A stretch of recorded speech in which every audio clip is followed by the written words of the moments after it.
We're here today at the Household Hazardous Waste Depot on Pido Road in Peterborough, and I'm joined with a bit of a special guest today, Ivan Bateman, who was the original waste management official here in the city, and we're going to talk a little bit about the history of waste management and recycling in Peterborough. Ivan, how did it all get started? Well, back in 1989, this particular material was being brought in. We had a hazardous waste day, and we arranged it to be held at Lansdowne at the Morrow Park, and we had 600 cars attend that event. Wow. And we had so many cars backed up there that it was taking over an hour to clear each one.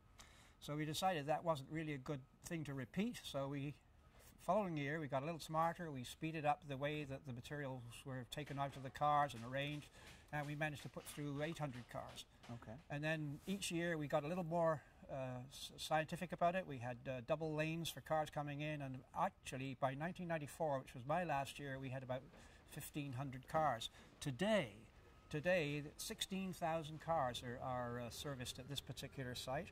And instead of being open 2 days a year, they're open for about 200 days a year. Quite an increase. So we've been doing a wonderful job, I think, the city has, and also the people in their response to our recycling of these materials, they're really doing a great job.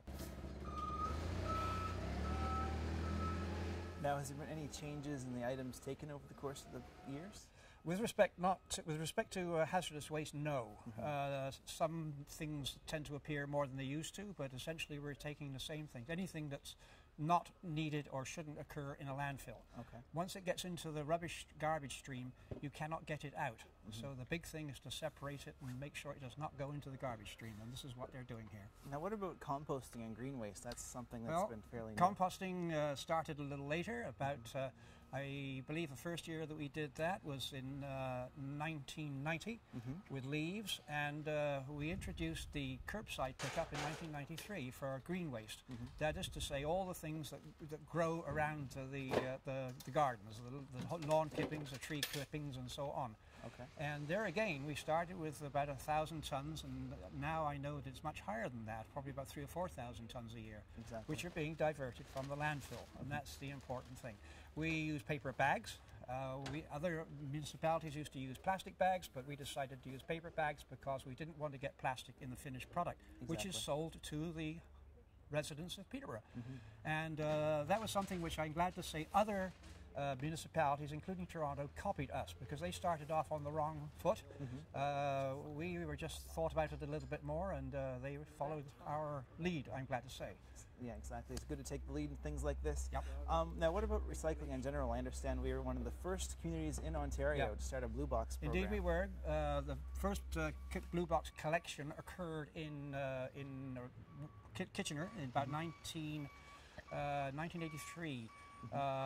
We started recycling with Scots Plains pricking up from the curb about 1987, 88, and now of course we've got a very big thing going, and we're diverting many thousands of tons away from the landfill.